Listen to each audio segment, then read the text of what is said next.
الله تبارك وتعالى في القرآن المجيد واتخذ الله إبراهيم خليلا صدق الله مولانا العظيم وصدق رسوله النبي الأمين الكريم وقال في مقام آخر رب اجعلني مقيم الصلاة ومن ذريتي ربنا وتقبل دعاء ربنا اغفر لي ولوالدي وللمؤمنين يوم يقوم الحساب صدق الله مولانا العظيم والصلاة والسلام عليك يا سيدي يا رسول الله وعلى آلك وأصحابك يا سيدي يا حبيب الله الصلاة والسلام عليك يا سيدي يا رسول الله وعلى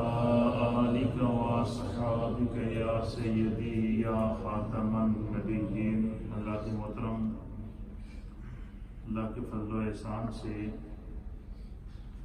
رمضان المبارک کے اس بابرکت مہینے کے اندر قصص القرآن، قصص انبیاء اور پیغام قرآن کا یہ بھرپور سلسلہ ہماری نیو مدینہ مسجد بولٹن سے رمضان المبارک 1440 ہجری کی خصوصی سیریل جاری و ساری ہے۔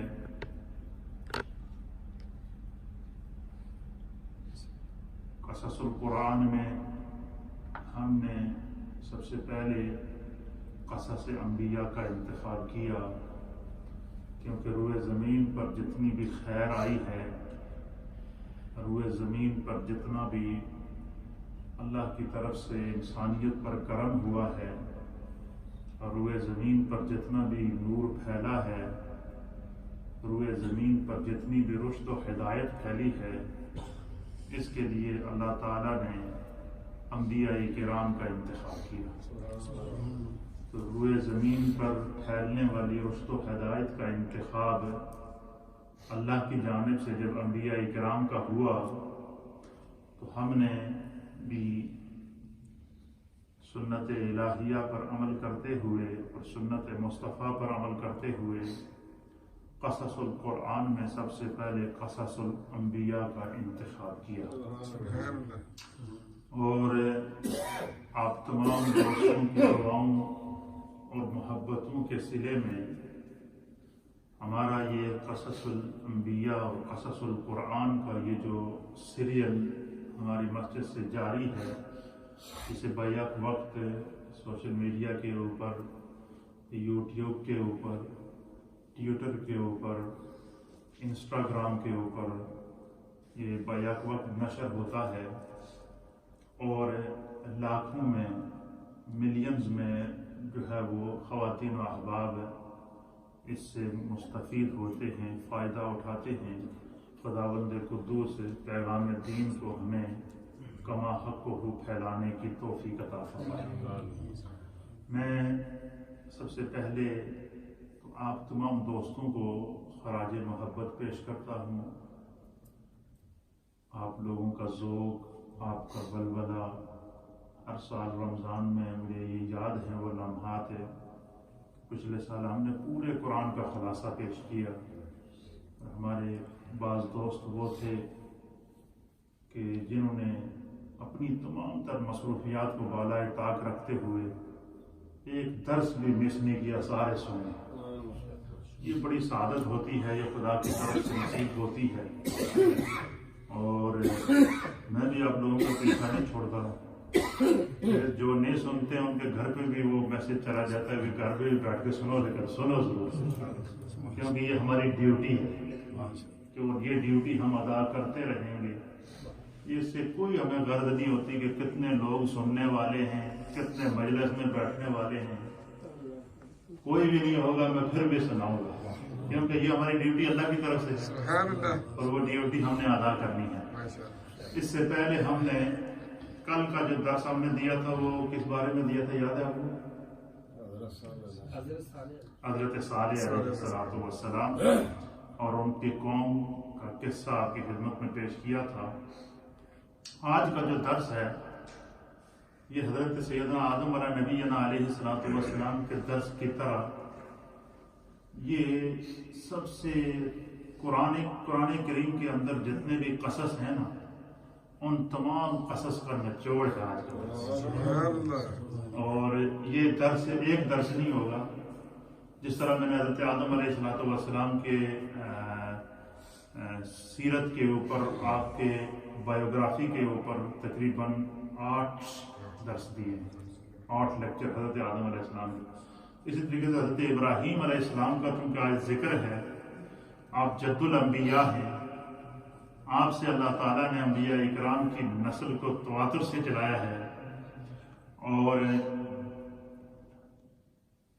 آپ کی واقعات، آپ کی زندگی پیدائش سے لے کر وصال تک، آپ کی زندگی کا کوئی لمحہ ایسا نہیں ہے جو آپ نے اللہ کے دین کی خدمت کے لیے، رب کریم کی محبت کے لیے نہ گزارا ہو۔ آپ کی زندگی کا ایک ایک سانس انسانیت کے لیے پیغام رشد و ہدایت ہے۔ کیا ہے؟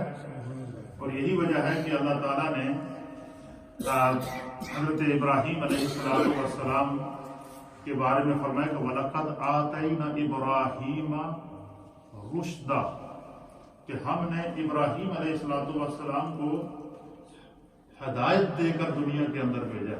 وہ ہدایت کو بانٹتے تھے، وہ ہدایت کے امام تھے، وہ رشد و ہدایت کے امام تھے۔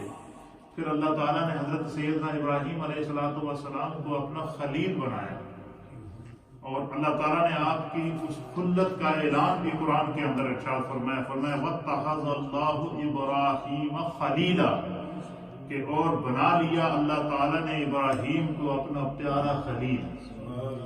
حضرت سیدنا ابراہیم علیہ السلام کا ذکر، آپ کو جن جن آزمائشوں سے گزرنا پڑا، دین اسلام کے لیے آپ نے جو قربانیاں پیش کی، تاریخ انسانیت میں اس کی مثال نہیں ملتی۔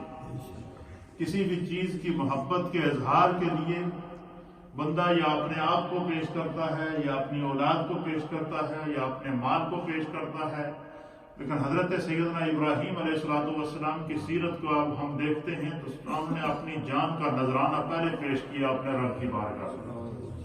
اپنے آپ کو آگ سے گزرنا پڑا، لیکن رب کریم کی محبت اور آپ کے عشق نے آپ کے ساتھ جو اللہ کا سچا عشق اور محبت تھا، اس کا آپ نے آگ کے اندر کود کر، آگ میں چھلانگ لگا کر، آگ سے گزر کر اپنے آپ کو اپنے رب کی محبت کا وہ اعلان کر کے کائنات کو دکھایا کہ جب خدا پر بندہ ایمان لائے تو اس کا ایمان ایسا ہونا چاہیے کہ اگر آگ سے بھی گزرنا پڑے تو گزر جائے گا۔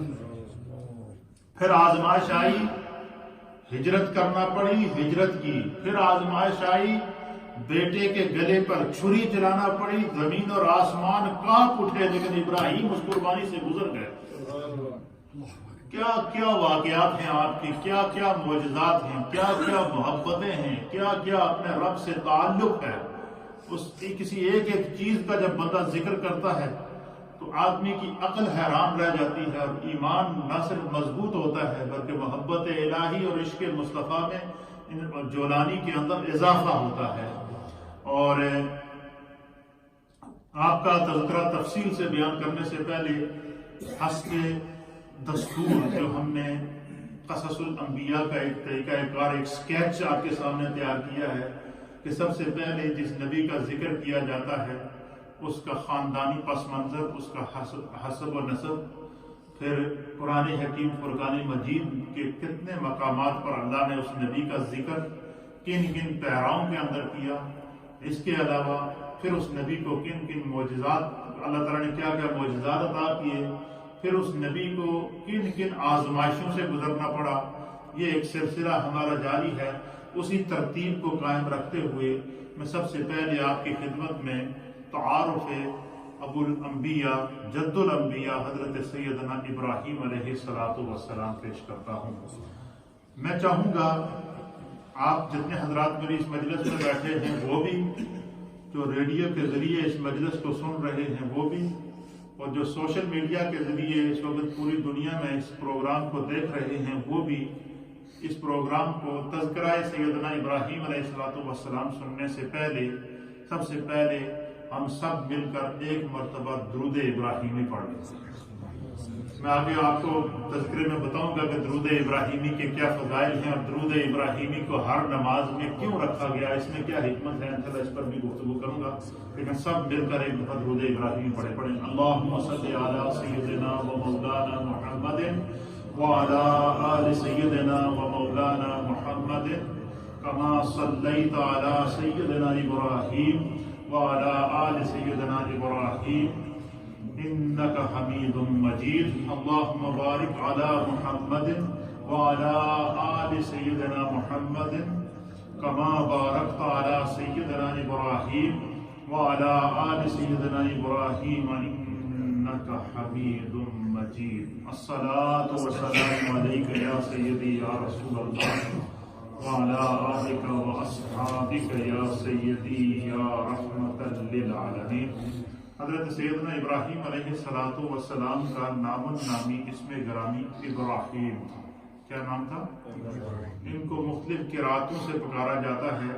قرآن نے آپ کو ابراہیم کہہ کر پکارا ہے، اس لیے ہم ابراہیم ہی کہیں گے، لیکن جو سابقہ کتب ہیں ان کتبوں کے اندر آپ کا نام ابراہم کہا گیا ہے، اور انگلش میں بھی شاید ان کو ابراہم ہی کہتے ہیں۔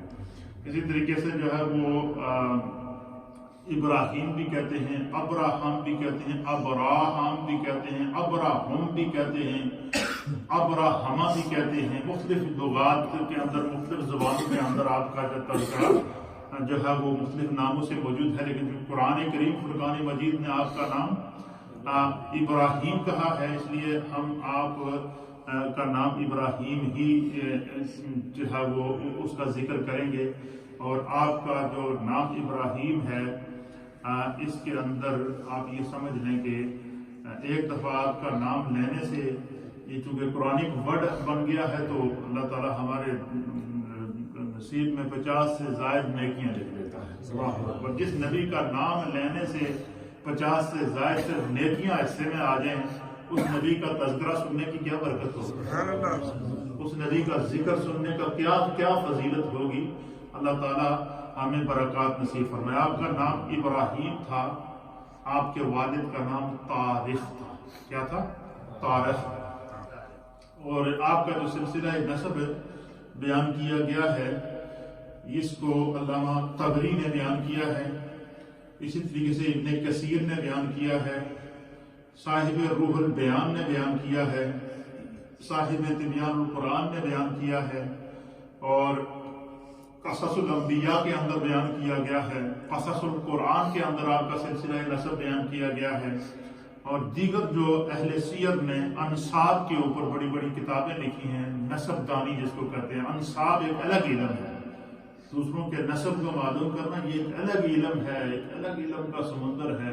علم الانساب کے بڑے بڑے ماہرین ہیں جنہوں نے کئی جلدوں میں کتابیں لکھی ہیں، اور جنہوں نے حضرت آدم علیہ السلام سے لے کر جناب سیدنا محمد صلی اللہ علیہ وسلم تک ہر انسان کا جس کا تاریخ میں کسی نہ کسی حوالے سے نام آتا ہے، انہوں نے ان کے انساب کو، ان کے نسبوں کو جمع کر کے یہ بتایا ہے کہ انسانیت کی یہ چین کہاں سے چلا ہے اور کہاں تک جاتا ہے۔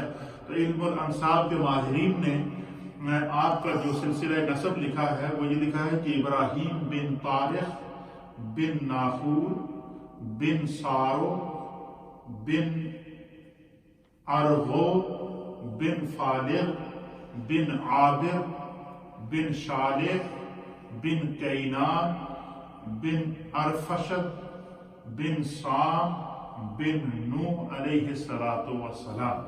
تو گویا حضرت سیدنا ابراہیم علیہ السلام آپ حضرت نوح علیہ السلام کی اولاد میں سے تھے۔ 9 واسطوں کے بعد حضرت نوح علیہ السلام تک آپ کا واسطہ پہنچتا ہے، اور اسی طریقے سے اس سلسلہ نسب کو نوح علیہ السلام سے حضرت آدم علیہ السلام تک اگر لے جایا جائے تو حضرت نوح علیہ السلام کا سلسلہ نسب جو ہے یہ تقریباً 6 واسطوں کے بعد جا کے جناب سیدنا شیس علیہ السلام سے ہوتا ہوا سیدنا آدم علیہ السلام تک پہنچتا ہے۔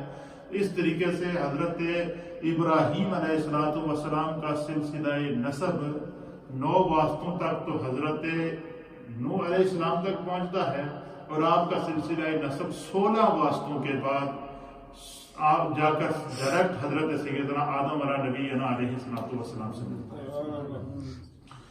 آپ کو اللہ تعالیٰ نے بے شمار کمالات اور معجزات عطا فرمائے تھے۔ قبل اس کے کہ میں ان کمالات کی طرف آؤں، ان معجزات کی طرف آؤں، سب سے پہلے ہمیں سمجھنا ہوگا کہ اللہ تعالیٰ نے جو آپ کو اتنا بڑا اعزاز عطا فرمایا، اس میں یہ سمجھیے گا کہ حضرت ابراہیم علیہ السلام کو کی 2 بیویاں تھیں، اور ان 2 بیویوں سے اللہ تعالیٰ نے آپ کو 2 نبی عطا فرمائے، 2 بیویوں سے 2 بیٹے عطا فرمائے، دونوں نبی تھے۔ اور حضرت ابراہیم علیہ السلام کی جو پہلی بیوی تھی جن کا نام تھا حضرت سارہ، کیا نام تھا؟ حضرت سارہ سے اولاد بعد میں ہوئی ہے۔ جو آپ کی دوسری بیوی تھی حضرت ہاجرہ، ان سے اللہ نے آپ کو پہلے اولاد عطا فرمائی، اور ان سے جو آپ کے بیٹے پیدا ہوئے ان کا نام تھا حضرت سیدنا اسماعیل علیہ السلام۔ حضرت سیدنا اسماعیل علیہ السلام جو ہے وہ اور پھر دوسرے بیٹے جو اللہ نے آپ کو عطا فرمائے تو ان کا نام تھا حضرت سیدنا اسحاق علیہ السلام۔ اب حضرت اسحاق علیہ السلام سے جتنے اولاد ہوئی نا، جتنے بنی اسرائیل کے اندر نبی اللہ نے بھیجے حضرت عیسیٰ علیہ السلام تک، یعنی حضرت اسحاق سے لے کر حضرت عیسیٰ علیہ السلام تک جتنے انبیاء اکرام آئے ہیں یہ سارے کے سارے بنی اسرائیل سے تھے۔ کس سے تھے؟ بنی اسرائیل سے تھے، اور یہ سارے کے سارے انبیاء یہ حضرت اسحاق علیہ السلام کی اولاد میں سے تھے۔ اور حضرت اسماعیل علیہ السلام کی اولاد میں سے صرف ایک نبی پیدا ہوا جس کو جناب سید العالمین محمد رسول اللہ صلی اللہ علیہ وسلم۔ تو حضرت اسماعیل علیہ السلام کی اولاد میں سے صرف ایک نبی پیدا ہوا جو اللہ نے جن کو آخری نبی بنایا، جناب ہمارے آقا و مولا جناب سید العالمین محمد رسول اللہ صلی اللہ علیہ وسلم۔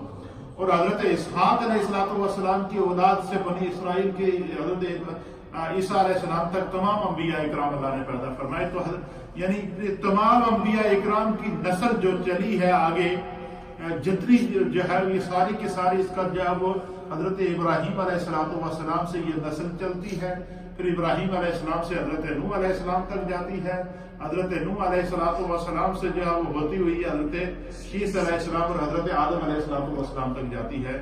تو یہ اس میں سمجھنا ضروری ہے۔ پھر یہ بات سمجھنا ضروری ہے کہ اللہ تعالیٰ نے قرآن حکیم فرقان مجید میں کتنی صورتوں میں تذکرہ ابراہیم علیہ السلام کیا، ایک۔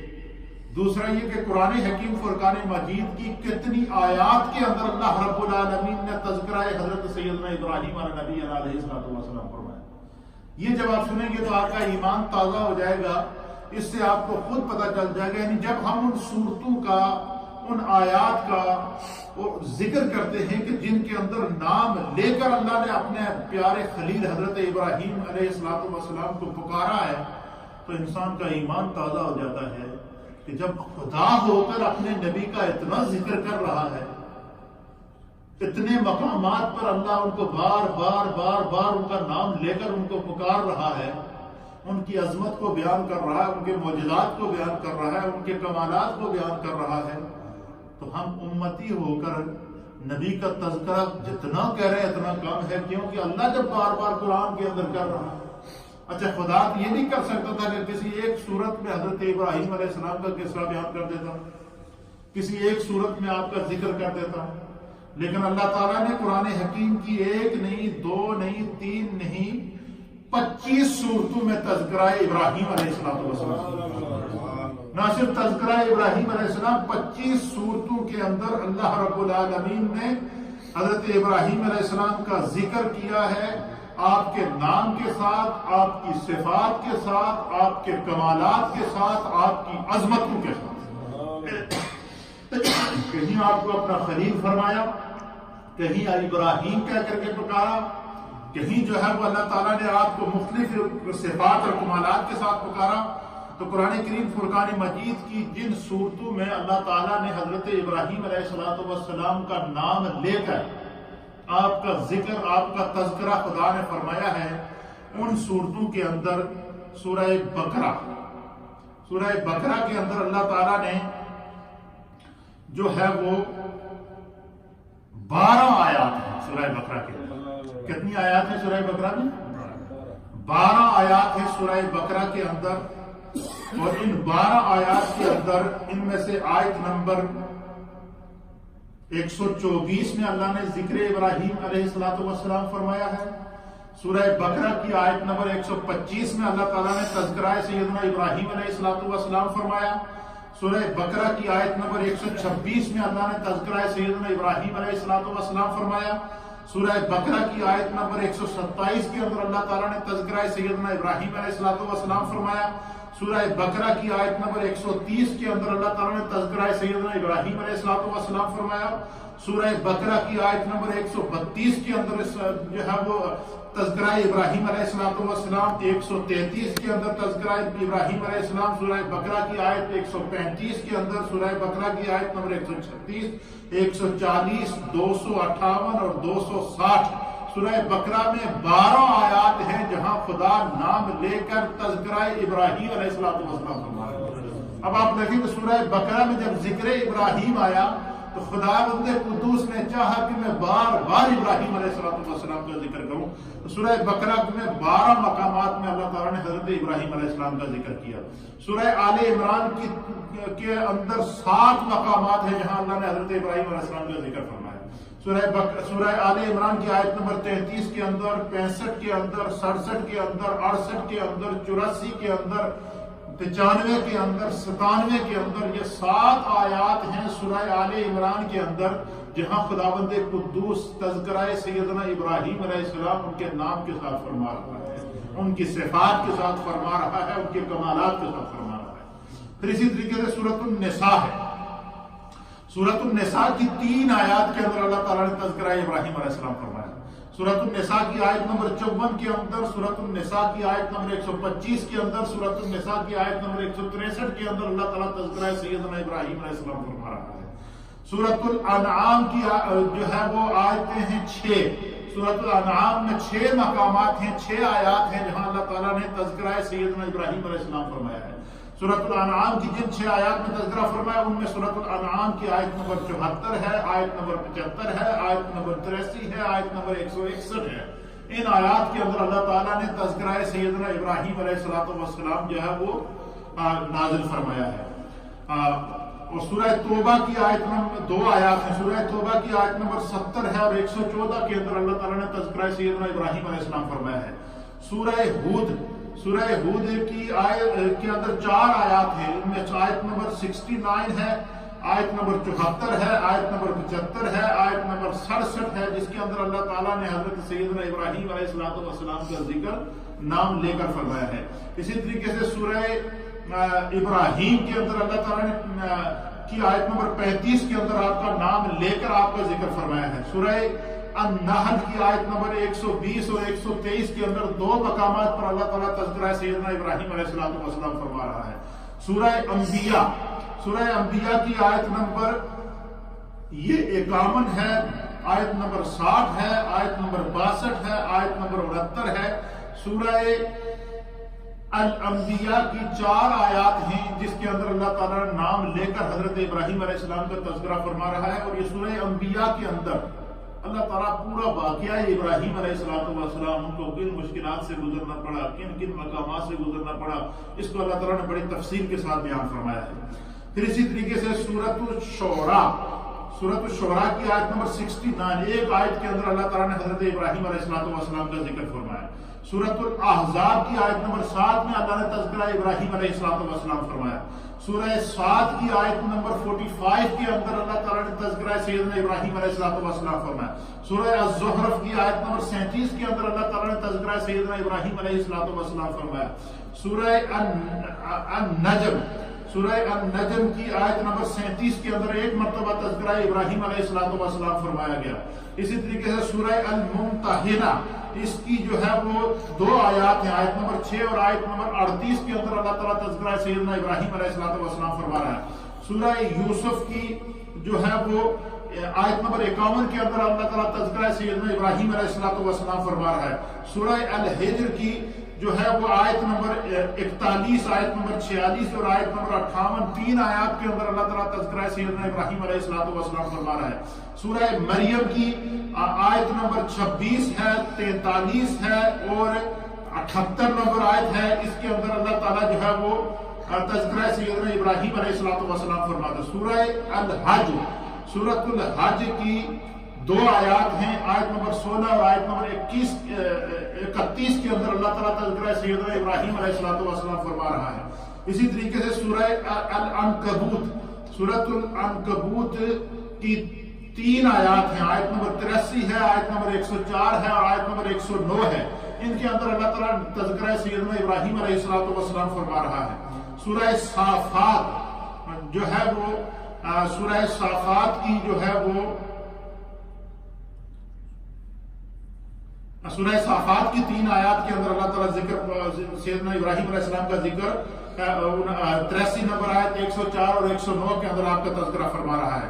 سورہ الصافات اس کی جو ہے وہ آیت نمبر 13 کے اندر اللہ تعالیٰ ذکر ابراہیم علیہ السلام فرما رہا ہے۔ سورہ الشورى کی آیت نمبر جو ہے وہ 13 کے اندر اللہ تعالیٰ جو ہے وہ ذکر ابراہیم علیہ السلام فرما رہا ہے۔ سورہ زاریات کی آیت نمبر 24 کے اندر اللہ تعالیٰ ذکر ابراہیم علیہ السلام فرما رہا ہے۔ سورہ الحدید کی آیت نمبر 26 کے اندر اللہ تعالیٰ ذکر ابراہیم علیہ السلام فرما رہا ہے، اور سورۃ الاعلیٰ کی آیت نمبر 19 کے اندر اللہ تعالیٰ ذکر ابراہیم علیہ السلام فرما رہا ہے۔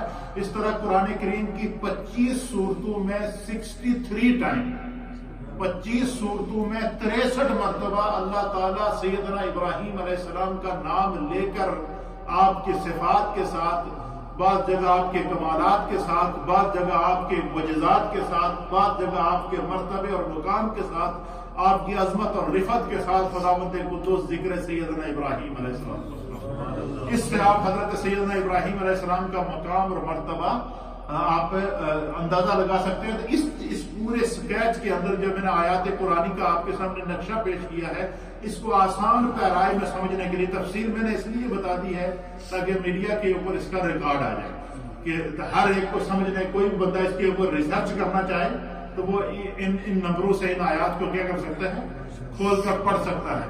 لیکن آپ کے لیے آسان اس کو یاد رکھنے کے لیے یہ چیز سمجھیے گا کہ 25 صورتیں ہیں قرآن میں جن میں ذکر ابراہیم علیہ السلام، کتنی صورتیں ہیں؟ 25 صورتیں، اور ان 25 صورتوں میں 63 آیات ہیں، 63 آیات ہیں۔ کتنی آیات ہیں؟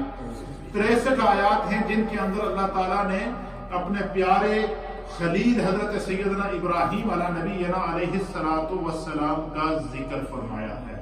حضرت ابراہیم علیہ السلام کا نام ابراہیم تھا، اور آپ کی جو کنیت تھی، ہر نبی کو اللہ تعالیٰ نے کسی صفت اور کسی کمال سے پکارا ہے۔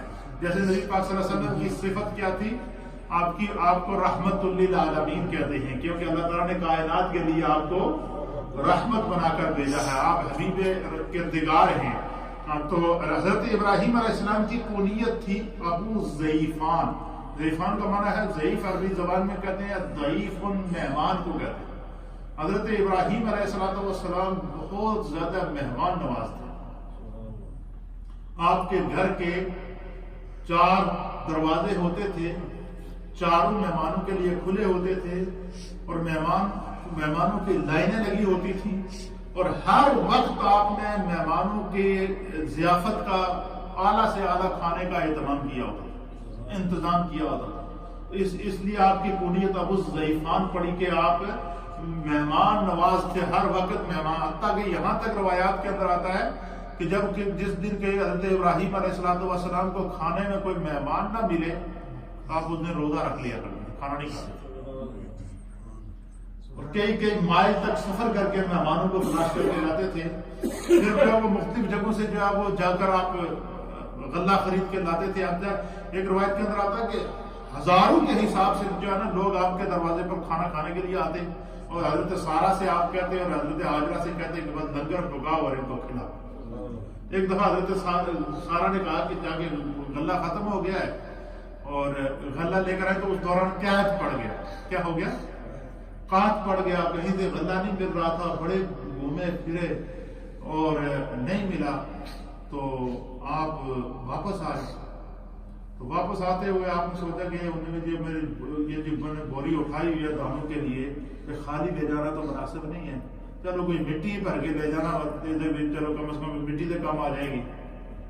آپ وہ مٹی کی بوری بھر کے مٹی کے نیلے اس بوری کے اندر ڈال کے جو ہے وہ لے کر آئے اور اٹھا کے لائے. تو تھکے ہوئے تھے. جیسے ہی گھر پہنچے نا تو اس مٹی کو پھینکا, زمین کے اوپر پھینک کے آپ سو گئے. سب گھر والے سو رہے تھے. آپ صبح کے ٹائم پہنچے, رات کا سفر کیا. صبح حضرت سارا اٹھی نا, تو وہ جب انہوں نے سوچا کہ حضرت ابراہیم علیہ السلام غلہ لے کر آئے ہوئے تو اس میں سے جو وہ میں گندم نکالوں گی اور پیس کر جو وہ روٹیاں بناؤں گی, آگے مہمان آئیں گے ان کو کھانا کھلانا ہے. تو حضرت ابراہیم علیہ السلام تو سو گئے. تو حضرت سارا نے جب وہ جو بوریاں انہوں نے اٹھائی ہوئی تھی جو ہے وہ بوری جب کھولی نا, اس کے اندر انتہائی خوبصورت حسین و جمیل بڑے بڑے دانے والی گندم کی بری ہوئی تھی. اس مٹی کو اللہ تعالیٰ نے ایک گندم بنایا. وہ مٹی کیا ہوگی؟ اچھا, ابراہیم علیہ السلام سو گئے. وہ سو کے آرام سے, کیوں رات کے سفر کیا ہوا تھا, تھکے ہوئے تھے. حضرت سارا نے اس میں سے گندم نکالی اور آپ نے دیکھی اور نے کہا کہ یہ تو کوئی بڑی اعلیٰ نسل کی گندم ہے. لہذا میں ایسا کرتی ہوں کہ ساری نہیں پیستی ہوں, کچھ اس کا بیج رکھوں گی, اس کی بیج پجائی کروں گی تاکہ اس سے بڑی بڑی گندم نکلے.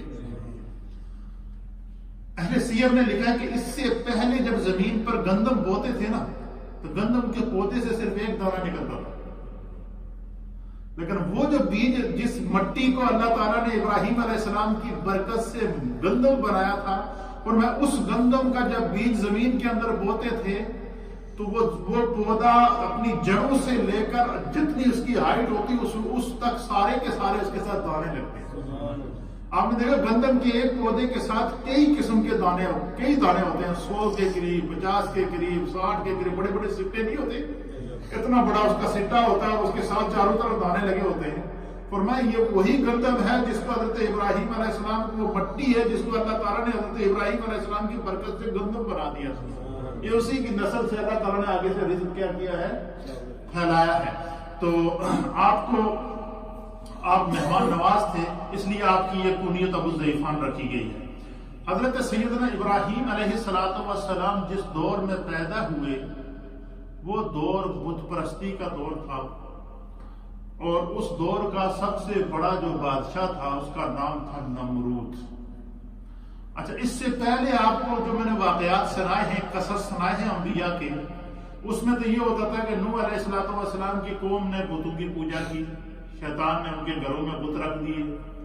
اسی طریقے سے جو ہے وہ قابیل کی جو اولاد آگے چلی تو اس کو شیطان نے گھروں میں بت بنا کے دے دیے, وہاں سے بتوں کی پوجا شروع ہوئی. پھر اس کے بعد حضرت ہود علیہ السلام کی جو قوم تھی انہوں نے جو ہے وہ بت پرستی شروع کر دی. پھر اسی طریقے سے حضرت صالح علیہ السلام کی قوم نے بت پرستی شروع کر دی. ادریس علیہ السلام کی قوم نے بت پرستی شروع کر دی.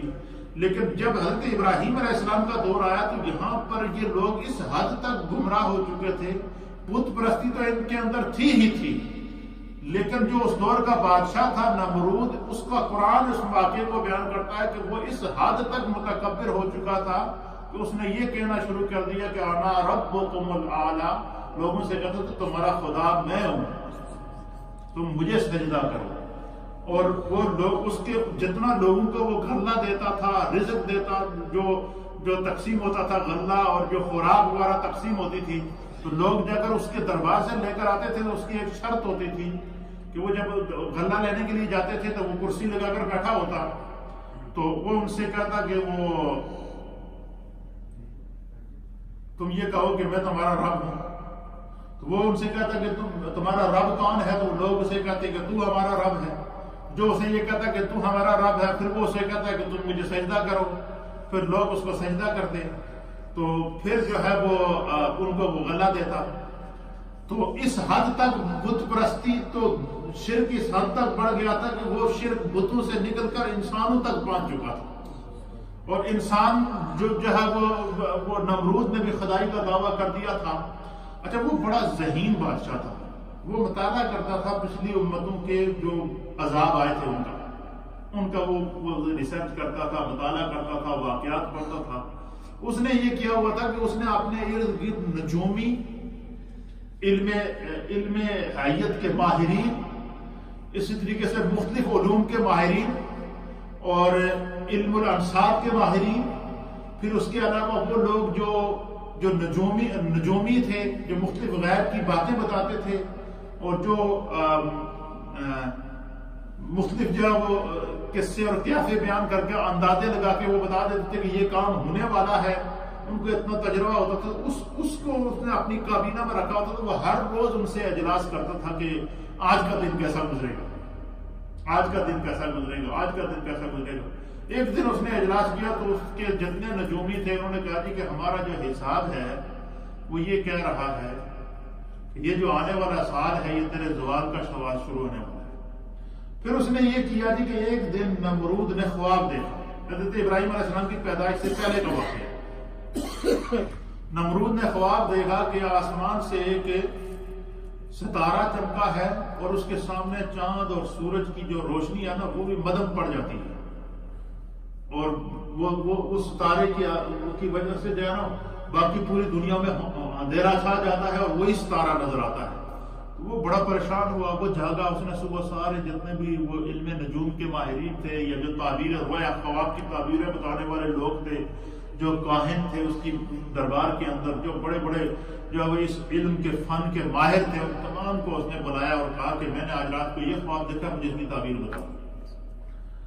تو ان لوگوں نے اسے بتایا کہ بھائی اس سال تمہاری بادشاہت میں ایک ایسا بچہ پیدا ہونے والا ہے جو اللہ کا نبی ہوگا اور وہ تیرے اقتدار کو بھی ختم کرے گا، اور تو نے جو قوم کو شرک پہ لگایا ہوا ہے شرک کا بھی پیش گوئی کرے گا، لہذا ہمارا کام تھا تمہیں آگاہ کر دینا، اب کوئی تدبیر اگر تو اس سے بچنے کی کر سکتا ہے تو کر لے۔ پھر انہوں نے یہ بھی بتایا کہ وہ بچہ اس ایریے کے اندر پیدا ہوگا، ان گھروں کے اندر، ان گھروں کے اندر حضرت ابراہیم علیہ السلام کے والد کا گھر بھی آتا تھا۔ تو اس نے پھر یہ کیا کہ اس نے یہ معلومات کرائی کہ اس سال جتنی عورتوں کے پیٹ میں بچہ ہے، جتنی عورتیں پریگنٹ ہیں یا حاملہ ہیں، اس نے کیا کہ وہ ساری عورتیں جو وہ یہ سال پورا شاہی محل کے اندر رہیں گی، ان کی رہائش کا، ان کے کھانے پینے کا، ان کا سارا انتظام اس نے وہاں کر دیا، اور وہ عورتیں وہاں پر شاہی محل کے اندر رہنا شروع ہو گئی۔ اب جس عورت کا بچہ پیدا ہوتا، اگر بچی ہوتی تو وہ اس کو چھوڑ دیتا، اور بچہ پیدا ہوتا تو وہ اس کو اسی وقت ذبح کر دیتا۔ خدا کی قدرت دیکھیے، جب حضرت ابراہیم علیہ السلام اپنی ماں کے پیٹ کے اندر آئے، 9 مہینے تک آپ اپنی ماں کے پیٹ میں رہے، اللہ تعالیٰ نے آپ کی والدہ کے پیٹ سے یہ علامات ظاہر نہیں ہونے دی کہ آپ جو ہے وہ پریگننٹ ہیں یا حاملہ ہیں۔ جس طرح حضرت مریم جب حضرت عیسیٰ علیہ السلام جب حضرت مریم کے پیٹ میں گئے، اللہ کی قدرت سے جب اللہ تعالیٰ نے آپ کو عیسیٰ علیہ السلام جب حضرت مریم کے پیٹ میں آئے تو حضرت مریم کہہ رہی تھی مجھے کوئی علامت محسوس نہیں ہو رہی تھی کہ میں حاملہ ہوں۔ پھر اسی طریقے سے نبی پاک صلی اللہ علیہ وسلم جب حضرت سیدہ آمنہ رضی اللہ تعالیٰ عنہ کے بطن میں آئے، انہا کے بطن میں آئے، تو حضرت آمنہ کہتی ہیں کہ مجھے کوئی ایسی چیز محسوس نہیں ہوتی تھی جس طرح کہ ایک پریگننٹ یا حاملہ عورتوں کو محسوس ہوتا تھا۔ حضرت ابراہیم علیہ السلام جب اپنی ماں کے پیٹ میں آئے تو ان کے اوپر کوئی ایسی علامت ظاہر نہیں ہو رہی تھی، کوئی پیٹ بڑا نظر نہیں آ رہا تھا یا کوئی ایسی علامت نظر نہیں آ رہی تھی کہ یہ حاملہ ہے۔ خدا نے ان کو ان کے پیٹ کے اندر ہی محفوظ رکھا۔ سب سے پہلی حفاظت، اس سال اس نے جتنے پیدا ہونے والے بچے تھے، نمرود نے اپنے سامنے ایک ایک بچے کو ذبح کرایا۔ اب جس وقت ان کی پیدائش کا، اور آپ کی ماں کو یہ پتا تھا کہ میرے پیٹ میں کیا کیا ہے، بچہ ہے، لیکن اس کی علامات کا ظاہر نہ ہونا یہ ان کے لیے ایک نیک شگون تھا۔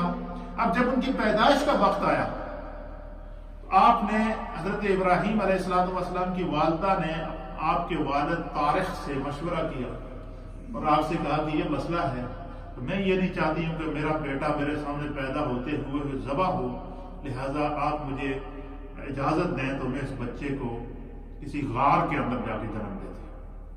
آپ چلی گئی ایک غار کے اندر. یہ غار کو کیا کہتے ہیں انگلش میں؟ ہاں. تو اس غار کے اندر چلے گئے.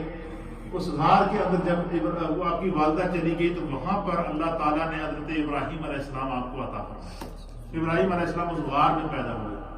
پیدائش کے بعد جب آپ کی والدہ نے آپ کو اس غار کے اندر چھوڑا اور چھوڑنے کے بعد دعا کی کہ بارے الہ تو نے 9 مہینے تک اگر اسے میرے پیٹ میں ظاہر نہیں ہونے دیا اس ظالم بادشاہ سے، اب اس کی حفاظت بھی میں تیرے ذمہ لگاتی ہوں. کیا کہا؟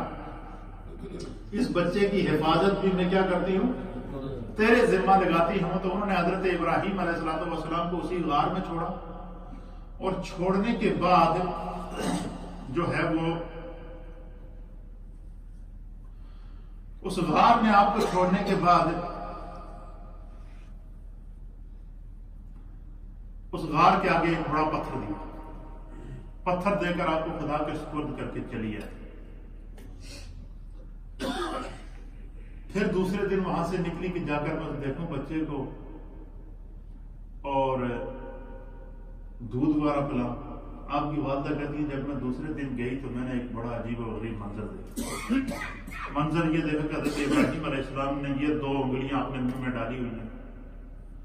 ایک انگلی سے دودھ نکل رہا ہے اور ایک سے شہد نکل رہا ہے. ایک انگلی سے کیا نکل رہا ہے؟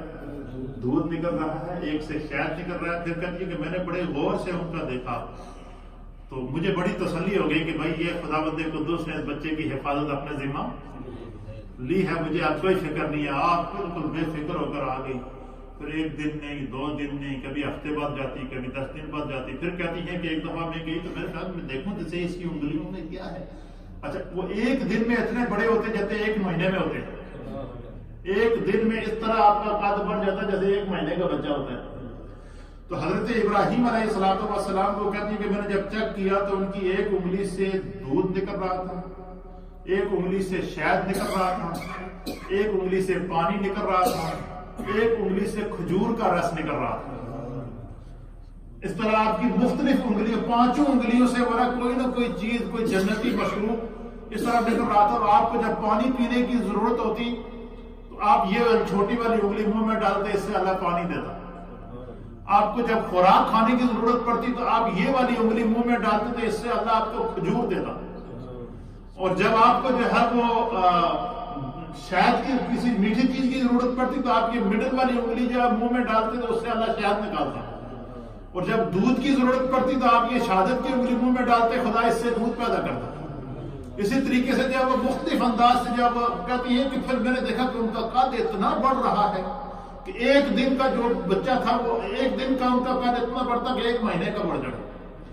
پھر آپ کو سن کر آپ سنیں گے آپ کا ایمان تازہ ہو جائے گا کہ حضرت ابراہیم علیہ السلام کی خدا نے کس طرح حفاظت کی. کیونکہ آپ سے اللہ نے باطل کو مٹانا تھا اور قیامت تک باطل جو مٹا ہے وہ ابراہیم علیہ السلام کے ذریعے مٹا ہے.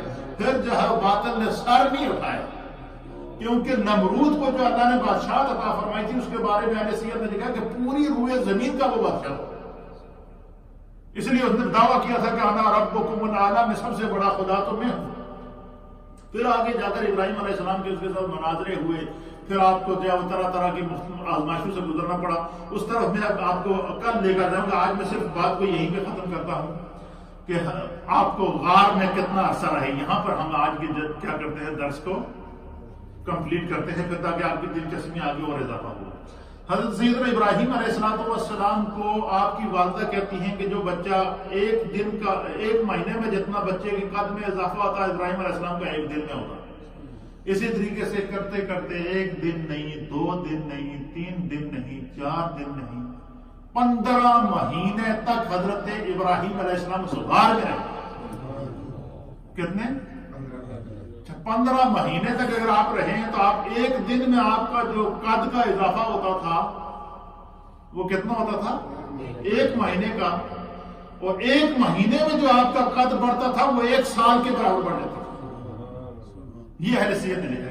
1 دن میں آپ کا قد 1 مہینے کے برابر بڑھتا اور 1 مہینے میں آپ کا قد 1 سال کے برابر بڑھا.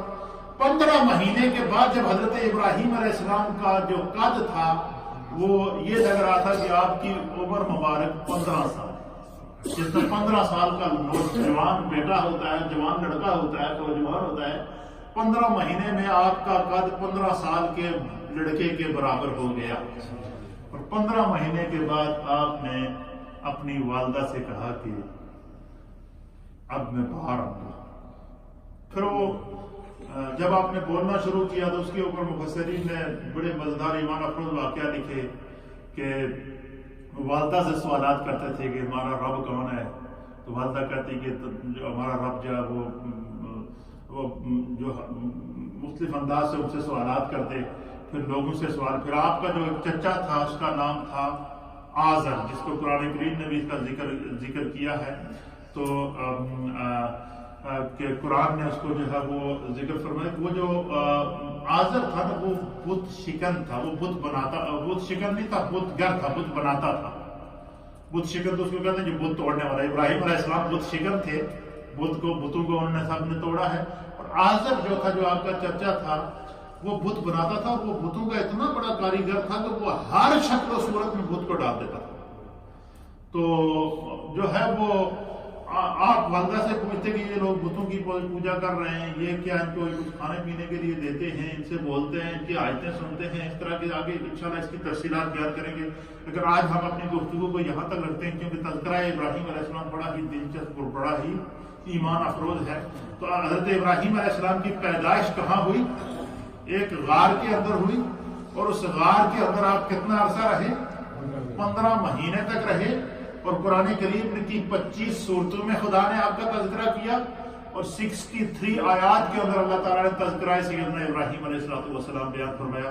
پھر ابراہیم علیہ السلام کو کن کن آزمائشوں سے گزرنا پڑا، انشاءاللہ اس کے اوپر ہم آئندہ درس میں بات کریں گے۔ مجھے امید ہے کہ جتنی